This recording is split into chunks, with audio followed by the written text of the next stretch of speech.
Hello everyone. जैसे कि हमने पिछले लेक्चर में ये एग्जांपल पूरा क्लियर नहीं हो पाया था, तो चलिए थोड़ा सा इसके बारे में हम लोग इसकी चर्चा कर लेते हैं थोड़ा, है ना। चलिए, जैसे कि हमने पिछले लेक्चर में हमने इस रिलेशन को निकाल लिया था। क्या इसमें कौन कौन से एलिमेंट थे? इसमें हमने देखा था कि 0,5 था और 3,4 था और 4,3 था और 5,0 था। यही हमारा रिलेशन था अकॉर्डिंग टू दैट रूल। यही इसमें एलिमेंट थे। इस हमको क्या निकालना है? इसका रेंज ऑफ आर और डोमेन ऑफ आर। क्या होता है डोमेन ऑफ आर? मैंने आपको बताया था कि डोमेन ऑफ आर क्या होगा। इसके पहले कंपोनेंट का कलेक्शन, रिलेशन में जो भी ऑर्डर्ड पेयर आ रहे हैं उसके पहले कंपोनेंट के कलेक्शन को ही हम लोग क्या बोलते हैं? Domain of R. तो डोमेन ऑफ आर में इसमें कितने आ जाएंगे? 0, 3, 4 और 5। रेंज ऑफ आर क्या हो जाएगा इसका? अगर मैं रेंज ऑफ आर की बात करूं तो रेंज ऑफ आर में क्या आ जाएंगे? रेंज ऑफ आर में आपका आ जाएगा एलिमेंट का सेकंड कंपोनेंट का कलेक्शन। सेकंड कंपोनेंट क्या है? ये 5 है, 4 है, 3 है और 0 है। ठीक है, तो ये डोमेन और ये रेंज। ठीक, चलिए, तो इसमें आप आर इनवर्स में निकाल सकते हैं। आर इनवर्स का भी डोमेन रेंज सेम तरीके से निकाल सकते हैं। तो हम आर इनवर्स के बारे में हम चर्चा नहीं करते हैं यहाँ पे। आप कर सकते हैं इसको आसानी से, उतना डिफिकल्ट है नहीं। तो हम लोग आगे बढ़ते हैं। ठीक है, अब हम लोग बात करते हैं types of relation on set ए। मैं सबसे पहले बात कर लेता हूँ कि सेट ए पर किसी रिलेशन का क्या मतलब है। अगर कोई रिलेशन किसी सेट ए के ऊपर है, इसका मतलब ये है कि वो रिलेशन वो सबसेट होगा ए क्रॉस ए का। That means any subset of A cross A is called relation on set A. जैसे कि यहाँ पे लिखा हुआ A relation R on a set A is said to be, है ना। यहाँ पे टाइप्स ऑफ रिलेशन आ गया। तो मैं आपको ये बता दिया हालांकि क्या होता है रिलेशन। मैं यहाँ पे थोड़ा सा आपको बता देता हूँ कि रिलेशन ऑन सेट ए क्या होता है। ठीक है, रिलेशन ऑन सेट ए क्या होता है? इसका मतलब क्या होता है? Any subset of A cross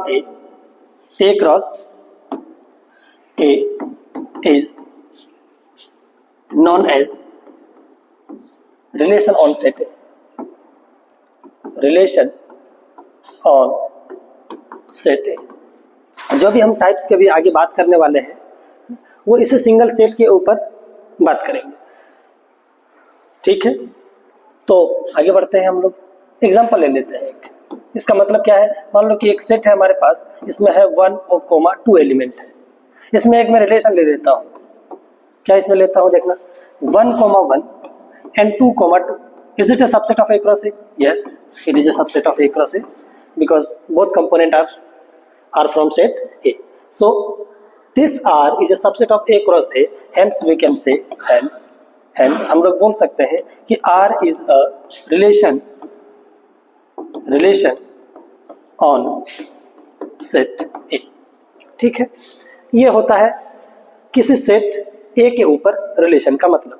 ठीक है, अब हम इसके टाइप्स की बात करेंगे जो कि यही इंपॉर्टेंट है हमारे लिए। ठीक है, तो जो भी हम लोग रिलेशन इसके आगे हम लोग डिस्कस करने वाले हैं वो किसी सेट ए के ऊपर डिस्कस करने वाले हैं। ये किसी एक सेट से दूसरे सेट के ऊपर नहीं होगा। ठीक है, जब भी ये सब टाइप की बात करेंगे हम लोग केवल सिंगल सेट के ऊपर बात करेंगे। ठीक है, दो डिफरेंट सेट के ऊपर इन टाइप्स का हम लोग डिस्कस नहीं करते हैं। ठीक है, ये बात आपको ध्यान में रखना है। चलिए हम लोग आगे बढ़ते हैं। जैसे कि यहाँ पर टाइप्स ऑफ रिलेशन आ गया ऑन सेट ए।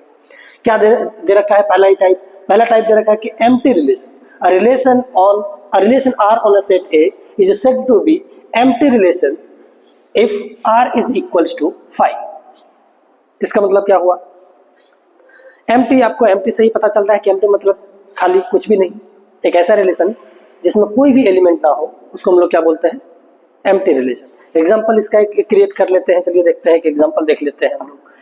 अगर मैं एक एग्जाम्पल की बात करूं, मान लो कि मैं एक रिलेशन आर ले लिया किसी सिंगल सेट किसके ऊपर? आर के ऊपर लेता हूँ रियल नंबर। ये रिलेशन आर का नोटेशन है।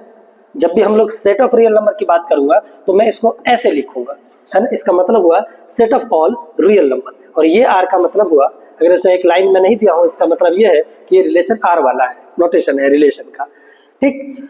तो इसमें मैं कौन सा collection, set of all x belongs to R such that x square plus 1 equals to 0। मैं वो सारे रियल नंबर इसमें कलेक्ट कर रहा हूं जो इस इक्वेशन को सेटिस्फाई करता है। इस इक्वेशन को सेटिस्फाई करने वाले कितने रियल नंबर है? अगर कोई सा भी रियल नंबर है x कम से कम 0 होगा, है ना। क्यों? क्योंकि अगर x non zero real number है तो मैं अगर उसका स्क्वायर करूंगा तो हमेशा वो क्या आएगा, एक नॉन जीरो नंबर आएगा। अगर मैं कोई भी नॉन जीरो रियल नंबर है और इसका स्क्वायर करेंगे तो positive non zero real number आएगा, ठीक है। पॉजिटिव रियल नंबर में अगर मैं पॉजिटिव रियल नंबर को ऐड करूंगा तो कभी भी 0 नहीं बनेगा। दैट मीन्स कोई भी पॉजिटिव रियल नंबर तो इसमें नहीं आने वाला है, ना तो निगेटिव रियल नंबर आने वाला है। क्या 0 आ सकता है इसमें? हम इसमें 0 डालेंगे तो इसको सेटिस्फाई नहीं करेगा, मतलब ना तो 0 आएगा, ना पॉजिटिव रियल नंबर आ रहा है, ना नेगेटिव रियल नंबर आ रहा है। इसका मतलब ये है कि ये इस सेट में, इस आर में कोई सा भी एलिमेंट कंटेन नहीं कर रहा है, मतलब ये रिलेशन कैसा है, एम्प्टी रिलेशन है, ठीक है। तो ये एग्जांपल हो गया हमारा मतलब एम्प्टी रिलेशन का। यूनिवर्सल रिलेशन का क्या मतलब है? अगर कोई रिलेशन आर है किसी सेट ए के ऊपर, is said to be universal relation if R is equals to A cross A. That means क्या हुआ इसका मतलब, अगर कोई रिलेशन आर है किसी सेट ए के ऊपर, मान लिया कि मैं एक एग्जांपल से आपको समझाता हूं। जैसे देखिए कि अगर मैं मान लो कि ये 1,2 एक सेट है, ठीक है। मैं एक आर रिलेशन डिफाइन करता हूँ। कोई भी रिलेशन ए पे क्या होता है, ए क्रॉस ए का सबसेट, ए क्रॉस ए का मैं सबसेट बनाता हूँ। देखिएगा अगर मैं 1,1 ले लिया, 1,2 ले लिया, 2,1 ले लिया, और मैं अगर 2,2 ले लिया, देखिए ये ए क्रॉस ए के ही बराबर है क्या? जब मैं इसका ए क्रॉस ए निकालूंगा तो यही निकलेगा। दैट मीन्स ये किसके, ये रिलेशन तो है क्योंकि ये ए क्रॉस ए के ही बराबर है, और every subset is a subset, every set is a subset of itself. So R भी इसका सबसेट है, बराबर है तो सबसेट भी है, hence R is a universal relation, क्योंकि ये रिलेशन पूरा ए क्रॉस ए के ही बराबर हो गया। तो hence R is said to be universal relation. Universal relation समझ में आया क्या? हाँ, तो ये हमारा हो गया यूनिवर्सल रिलेशन। चलिए ये तो बेसिक चीजें थी। अब हमारा मेन टाइप यहाँ से स्टार्ट होता है, ठीक है। यहाँ से कैसे देखना, यहाँ पे क्या बोल रहा है कि अ रिलेशन, आइडेंटिटी रिलेशन क्या होता है किसी भी सेट ए के ऊपर। देखना, a relation R on a set A is said to be an identity relation if every element of A is related to itself only and it is denoted by ये I और suffix में हम लोग क्या देते हैं, A, ठीक है। तो आइडेंटिटी रिलेशन का मतलब क्या हुआ कि कोई भी रिलेशन R सेट A के ऊपर वो आइडेंटिटी कहलाएगा अगर A का, है ना, हर एक एलिमेंट खुद से ही रिलेटेड हो, हर एक एलिमेंट खुद से रिलेटेड हो, किसी और से रिलेटेड ना हो, और खुद से क्या, केवल और केवल खुद से रिलेटेड हो, उसी को हम लोग क्या बोलेंगे, आइडेंटिटी। चलिए हम लोग एग्जांपल समझते हैं क्योंकि बातें ऐसे क्लियर नहीं होंगी, ये लैंग्वेज है। तो हम लोग एक ले लेते हैं, एक सेट ए, और इसके ऊपर हम लोग रिलेशन डिफाइन करते हैं। क्या देखिएगा, मैं एक R1 रिलेशन बनाता हूँ 1,1, 2,2 और 3,3। एक R2 डिफाइन करता हूँ मैं, देखना ये 1,1, 2,2, 3,3, और मैं एक इसमें डाल देता हूँ जैसे कि 1,2 डाल दिया, और एक मैं R3 रिलेशन बनाता हूँ। आई होप आपको इस एग्जांपल से बातें क्लियर हो जाएंगी। ये रिलेशन है, इनमें से कौन सा आइडेंटिटी है और कौन सा आइडेंटिटी नहीं है। तो देखिए अभी हम लोग सिंपल एग्जांपल से हम लोग चीज़ों को समझ रहे हैं, ठीक है। हम लोग एडवांस लेवल का भी एग्जांपल करेंगे। हम लोग मेंस में जो भी क्वेश्चन आए हुए हैं प्रीवियस ईयर 2023-24 के, हम लोग उसको डिस्कस करेंगे। हालांकि जब हम लोग टॉपिक को समझ रहे हैं तो हम लोग सिंपल एग्जांपल से पहले समझ लेते हैं इसका मतलब क्या होता है, उसके बाद तो हम लोग क्वेश्चन करेंगे। देखना R1 में क्या है, ए का पहला एलिमेंट क्या है, 1 है। देखो यहाँ पे 1 1 से रिलेटेड है, दूसरा एलिमेंट 2 है, 2 2 से रिलेटेड है, तीसरा एलिमेंट 3 है, 3 3 से रिलेटेड है। ए के हर एक एलिमेंट खुद से रिलेटेड है। यहाँ पे कोई ऐसा एक भी एलिमेंट नहीं है जैसे कि 1 2 से रिलेटेड नहीं है, 1 1 से ही रिलेटेड है, टू से ही रिलेटेड है, थ्री से ही रिलेटेड है, और वही ये बोल रहा था, है ना। तो ये क्या हो गया हमारा, इसको आइडेंटिटी बोल देंगे हम लोग, तो है ना, क्योंकि ए का हर एक एलिमेंट खुद से रिलेटेड है, तो इसको हम लोग क्या बोल देंगे, आइडेंटिटी बोल देंगे। क्या ये आइडेंटिटी है? यहाँ तो ठीक था, यहाँ पे ए का हर एक एलिमेंट खुद से रिलेटेड था, लेकिन यहाँ एक दो से भी रिलेटेड हो गया, तो ऐसे रिलेशन को हम लोग आइडेंटिटी नहीं बोलेंगे। ठीक है, हम लोग आगे देखेंगे कि इसको हम लोग रिफ्लेक्सिव तो बोलेंगे, लेकिन इसको आइडेंटिटी हम लोग नहीं बोल पाएंगे, क्योंकि ए का हर एक एलिमेंट केवल और केवल खुद से ही रिलेटेड नहीं है, किसी और से भी है। ठीक है, अगर केवल और केवल खुद से होता तो मैं बोल पाता कि ये रिलेशन क्या है, आइडेंटिटी है, लेकिन अभी ये आइडेंटिटी नहीं है। क्या ये है? इसमें एक हर एक एलिमेंट खुद से रिलेटेड नहीं है, 1 से था, 2 से था, लेकिन एक एलिमेंट 3 छूट गया जो 3 से रिलेटेड नहीं है, तो ये क्या हो गया, हमारा आइडेंटिटी रिलेशन नहीं होगा। समझ में आया क्या? चलिए हम लोग आगे बढ़ते हैं। आई होप आपको समझ में आया होगा आइडेंटिटी रिलेशन। रिफ्लेक्सिव रिलेशन क्या है? A relation R on a set A is said to be reflexive if A, A belongs to R for all A belongs to A। आप यहाँ पे नोटिस कर पा रहे होंगे कि जब भी ये रिफ्लेक्सिव, आइडेंटिटी, सिमेट्रिक, ट्रांजिटिव की हम लोग बात करेंगे तो केवल सिंगल सेट ए के ऊपर बात करेंगे, जो कि इसने दे रखा है। ये आर रिलेशन किस पे है? सिंगल सेट ए के ऊपर। R relation from set A to set B नहीं है। ठीक है, अगर वैसा होगा तो हम लोग इन सब रिलेशनों की बात हम लोग नहीं कर पाएंगे। ठीक है, तो रिलेशन रिफ्लेक्सिव कब बोलेंगे हम लोग? अगर ए का हर एक एलिमेंट खुद से रिलेटेड हो जाए तो ही हो जाएगा क्या ये रिफ्लेक्सिव। केवल और केवल खुद से होना जरूरी नहीं है, मतलब एक हर एक एलिमेंट केवल और केवल खुद से ही रिलेटेड हो, इसमें वो जरूरी नहीं है। इसमें अगर, लेकिन एक हर एक एलिमेंट खुद से रिलेटेड होना जरूरी है। अगर उसके अलावा भी कोई रिलेशन में आ रहा है, जैसे कि 1 से रिलेटेड है, अगर 1 2 से भी रिलेटेड हो गया तो हमको उससे कोई दिक्कत नहीं है, लेकिन 1 को रिलेटेड होना जरूरी है, 2 को रिलेटेड होना जरूरी है, और 3 को 3 से रिलेटेड होना भी जरूरी है। ठीक है, उसी को हम लोग बोलेंगे रिफ्लेक्सिव रिलेशन। इसको इस तरीके से भी लिखा जा सकता है, A is related to A for all A belongs to A।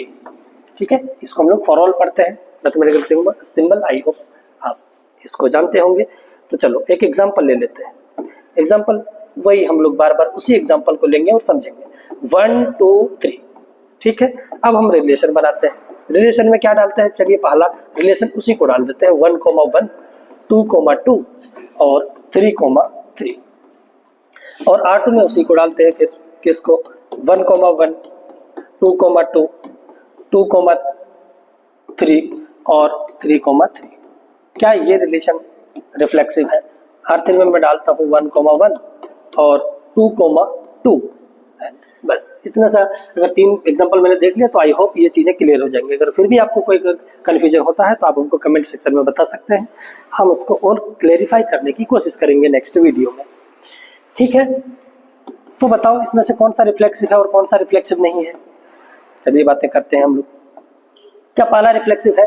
Yes, पहला रिफ्लेक्सिव है, क्योंकि ए का हर एक एलिमेंट खुद से रिलेटेड है, तो ये हो गया आपका, क्या हो गया? रिफ्लेक्सिव हो गया। ये आइडेंटिटी भी था। क्या ये रिफ्लेक्सिव है? ये रिफ्लेक्सिव कब होता है? जब ए का हर एक एलिमेंट खुद से रिलेटेड हो, बस। कोई और से भी रिलेटेड हो तो हमको मतलब नहीं है। देखना 1 था, इसमें 1 से रिलेटेड है, 2 था तो 2 से रिलेटेड है, 3 है इसमें तो 3 से भी रिलेटेड है, 2 3 से है तो है ना। इसको हम लोग रिफ्लेक्सिव बोलेंगे, इसको हम लोग रिफ्लेक्सिव बोलेंगे, लेकिन आइडेंटिटी नहीं बोलेंगे। It is reflexive but not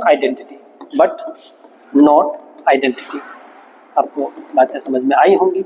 ठीक है, क्योंकि इसके कारण ये रिफ्लेक्सिव, ये आइडेंटिटी नहीं हो पाएगा। ठीक है, तो आई होप आपको समझ में आया होगा। R3 क्या? ये रिफ्लेक्सिव है। एक हर एक एलिमेंट खुद से रिलेटेड नहीं है, यहाँ 1 से था, 2 से है, लेकिन 3 छूट गया, तो ये रिफ्लेक्सिव हमारा नहीं होगा। आई होप आपको इस एग्जांपल से रिफ्लेक्सिव समझ में आ गया होगा।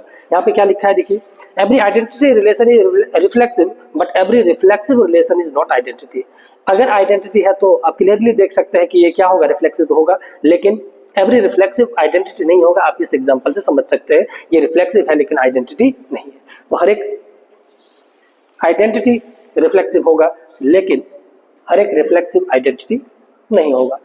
रिफ्लेक्सिव सिमेट्रिक रिलेशन क्या है? A relation R on a set A is said to be symmetric relation if A, B belongs to R, then B, A belongs to R for all A, B belongs to A, है ना। हाँ, तो symmetric relation किसको बोलते हैं? अगर अगर relation में a कोमा b है तो रिलेशन में b कोमा a का होना जरूरी है। अगर a कोमा b है तो b कोमा a को होना ही पड़ेगा, तभी उसको हम लोग सिमेट्रिक बोलेंगे। अगर a कोमा b है और b कोमा a उस रिलेशन में नहीं है तो उसको हम लोग नॉट सिमेट्रिक बोलेंगे। अगेन एग्जांपल, इसको हम लोग कैसे लिख पाएंगे? इसको लिख पाएंगे हम लोग a is related to b for all if, हम लोग इसको बोल पाएंगे if a is related to b, if a is related to b and if a is related to b then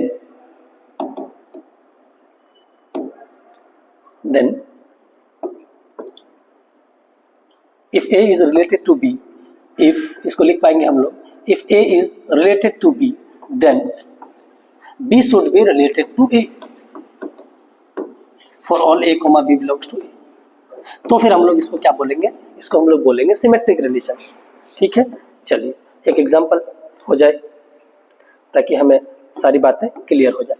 तो अगेन सेट तो मैं वही लेने वाला हूँ 1 2 3 और रिफ्लेक्सिव रिलेशन R1 में डिफाइन करता हूँ। R1 में देखो इसी को डाल देते हैं पहले, है ना, 2 2 3 3। क्या ये रिफ्लेक्सिव है? चेक करते हैं।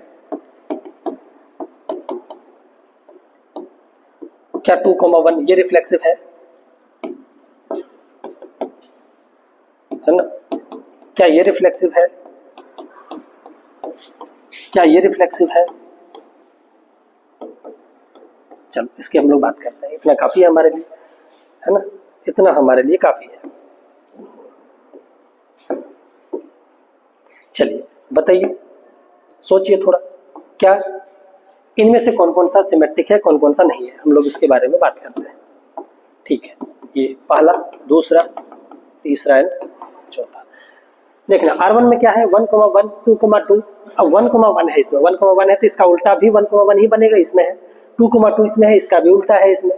3 3 का उल्टा करेंगे तो 3 3 ही बनेगा, वो भी इसमें है।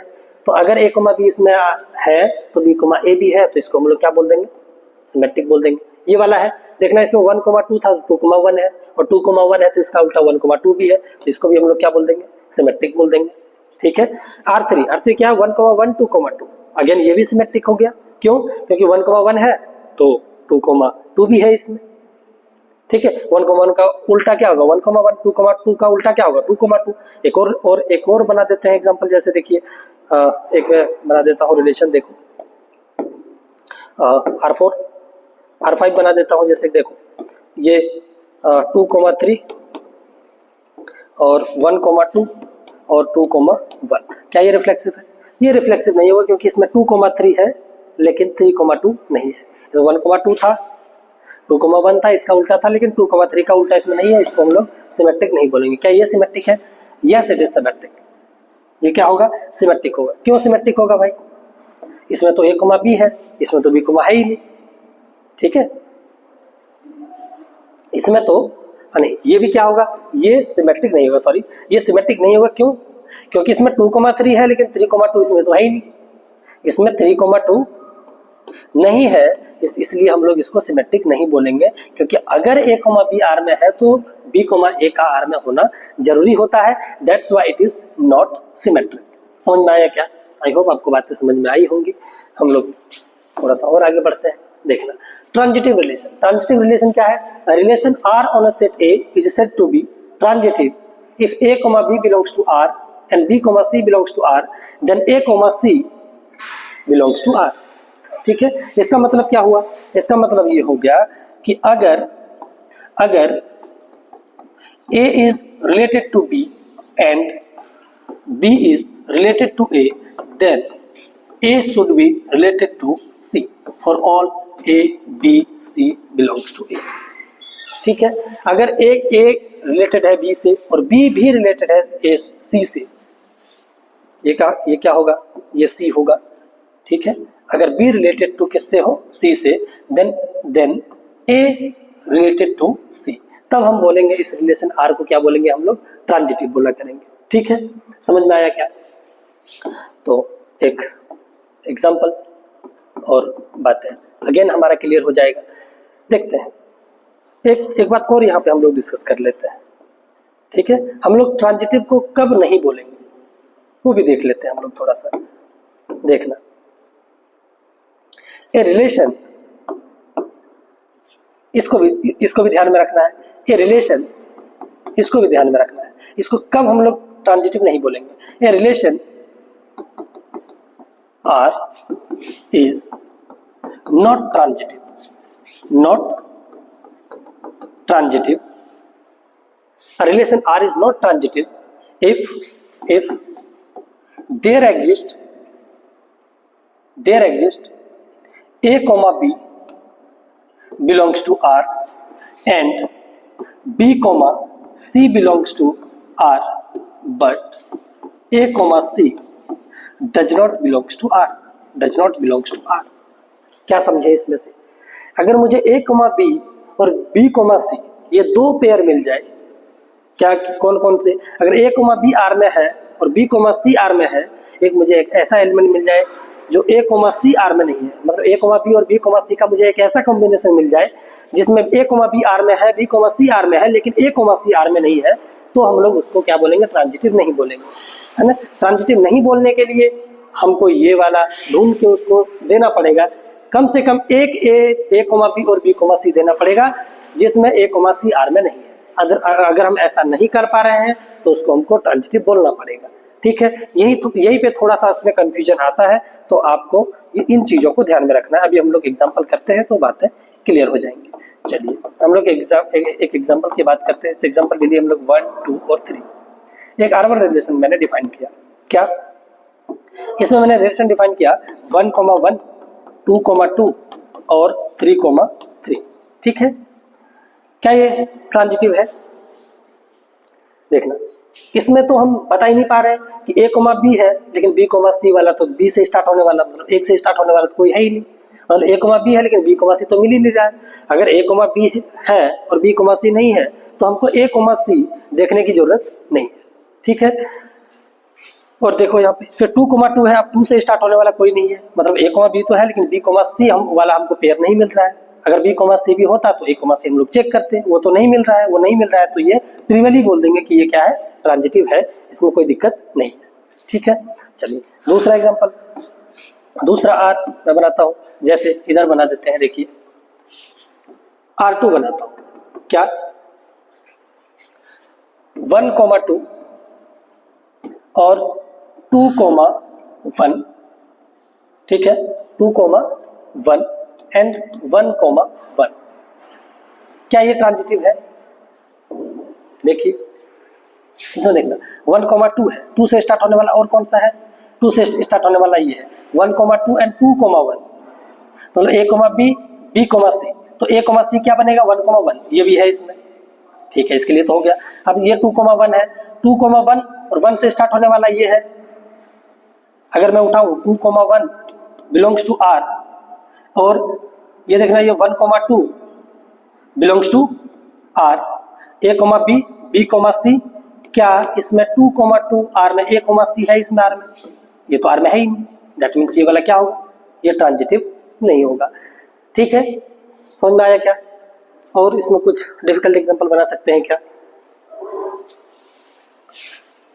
ठीक है, आई होप एक ट्रांजिटिव वाला बना ही देते। देखिए इसी को अगर मुझे ट्रांजिटिव बनाना होता तो क्या करते? इसमें 1,2 है, 2,1 है, ट्रांजिटिव के लिए हमको ये 2,2 भी चाहिए था, इसको मैंने डाल दिया, और 1,1 भी चाहिए था, इसको मैंने डाल दिया। अब देखिए क्या ये ट्रांजिटिव है? इसको देख लेते हैं। 1,2, 2,1, मतलब A comma B, B comma C, A comma C क्या बनेगा? 1,1, वो है इसमें। अब 1,2 2 से स्टार्ट होने वाला कौन है? ये 2,2, तो A कोमा C क्या बनेगा? A comma B, B comma C, तो A कोमा C बनेगा 1,2, वो भी है इसमें, 1,2 है इसमें। 2,1, 1,1, अगर इन दोनों को लेंगे तो A कोमा C क्या बनेगा? 2,1, ये भी क्या है इसमें, ठीक है। तो ट्रांजिटिव ये होगा क्योंकि 2,2 है, अब 2 से स्टार्ट होने वाला यही है, और A कोमा C बनाएंगे तो ये A comma B, B comma C, तो A कोमा C बनाएंगे तो 2,1 बनेगा। दैट मीन्स ये क्या है? ये हमारा एक्चुअली ये क्या हो जाएगा? हमारा ट्रांजिटिव हो जाएगा। आई होप ये 3 एग्जाम्पल इसके लिए काफ़ी है। अगर आपको अब भी समझ में नहीं आया तो आप हमको बता सकते हैं, और भी हम एग्जाम्पल इसमें आपको क्रिएट करके नेक्स्ट लेक्चर में मैं कोशिश करूँगा कि आपको और भी क्लैरिटी दे दूँ, ठीक है। चलिए। आगे बढ़ते हैं। ये एंटी सिमेट्रिक रिलेशन क्या होता है? A relation R on a set A is said to be anti-symmetric if A, B belongs to R and B, A belongs to R, then A is equals to B। इसका मतलब क्या हुआ? अगर किसी relation में A related है B and इसको ऐसे भी लिख सकते हैं, और B रिलेटेड है A के, ये तभी होना चाहिए जब A और B दोनों क्या हो? बराबर हो। इसका कहने का मतलब हुआ कि अगर A, B बराबर नहीं है तो ये दोनों A, B R में और B, A दोनों R में नहीं होना चाहिए। अगर दोनों का उल्टा इसमें है तो ये दोनों को बराबर ही होना पड़ेगा। दैट मीन्स अगर किसी रिलेशन में 1, 2 आ गया और 2, 1 भी आ गया उसमें,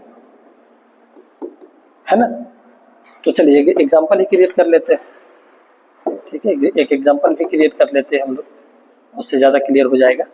तो चलिए बनाते हैं।